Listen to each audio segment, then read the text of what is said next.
Assalamu alaikum. Nice to introduce myself to you. I am KM Hemayat Hussain. I am from Madhaipur district but currently staying in Tongi with my family. In my personal life, I am a father of 2 children. In my professional life, always I like to take new responsibility and new challenges.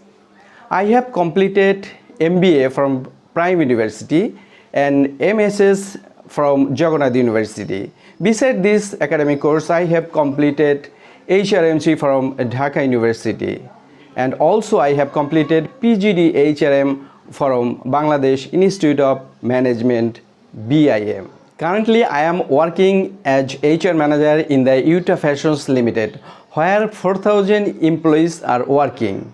Earlier, I have worked in the Beximco group also.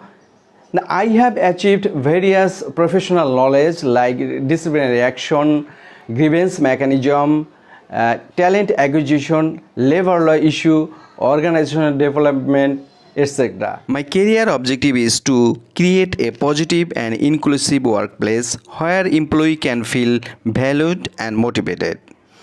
My long-term goal is to work in a conglomerate where I can get opportunity to implement my skill and knowledge. After 5 years, I want to become a leading and modern HR professional of Bangladesh.